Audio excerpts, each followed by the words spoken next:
This is DMG, and I'm very excited. In this episode of 70 System, we're going to talk about the Vampiric Wasp. I love the Vampiric Wasp.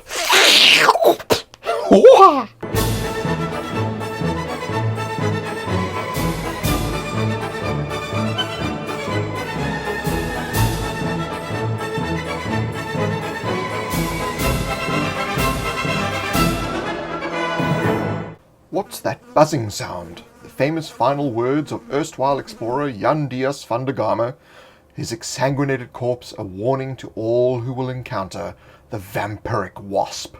No famous expedition to the tropics in the vast tomes of history is without a paragraph or two recounting how many members were lost to the somewhat boring insect. For boring it may be initially, but once it has tasted your blood, you will wish you had packed more eucalyptus and citronella balm, and more sizeable swatter, or even a bigger blade. The Vampiric Wasp looks like a normal wasp, but it is much, much smaller. That is, until it has used its unusually long and sharp proboscis to impale its victim and suck its blood. Then it instantly grows considerably in size and becomes a much larger problem, and of course, far less boring. The Vampiric Wasp has not been well studied by those that pin such things to boards, as it is a frightfully boring insect when it is so small. Larger vampiric wasps are never available for study, as they have a tendency to deflate after death and shrink back to their original tiny size. This may be some sort of magical creature, but even the arcane readers skip that chapter in school. It is told that a swarm of vampiric wasps were once used by an enterprising prisoner in the pits of some god-forsaken hellhole to eliminate the retinue of guards stationed there. How he acquired them, where he kept them, and how he used them is stuff of wild bardic tales that no one truly takes seriously before the usual tavern tomfoolery begins. The vampiric wasp is typically found in warmer climes, but can pretty much live anywhere where the temperature does not drop below freezing.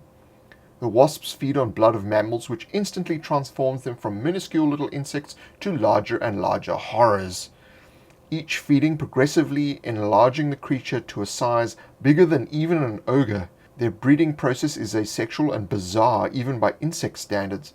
Once at a critical size, they actually expel several fully matured adult vampiric wasps out of their abdomen and shrink a little. Each time they reach this giant size, they are immediately capable of producing more minuscule but fully mature vampiric wasps.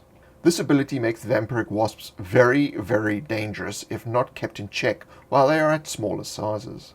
Vampiric wasps are organized in groups in essence only to provide more of an opportunity to impale victims and feed from them through their straw-like proboscis.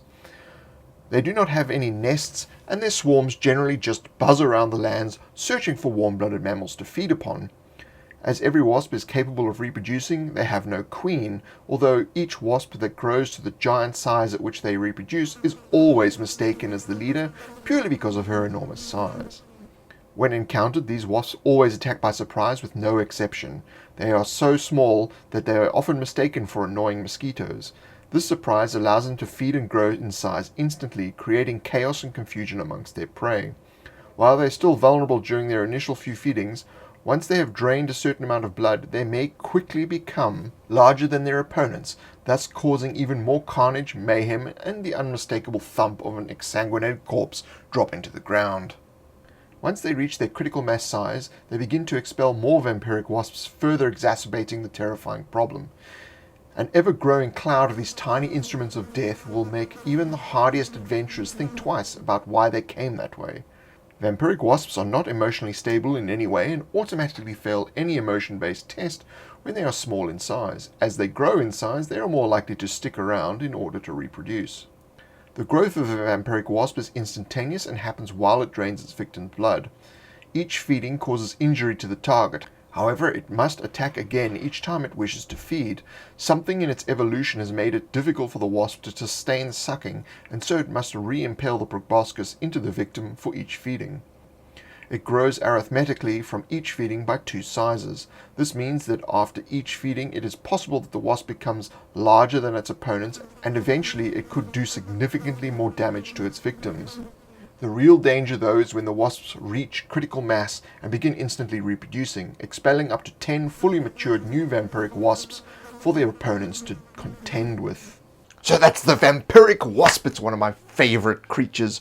Why? Because when your party is getting a little bit full of themselves, you throw 10 or 20 of those little buzzers in there, and they'll soon get smacked back down to size. If you like these videos, click the like button. If you'd like to support these videos and get copies of the PDFs of these creatures, you can check out patreon.com/70system or the store on 70systems.com. Just click on store and you can purchase these PDFs and all the previous monsters that came before.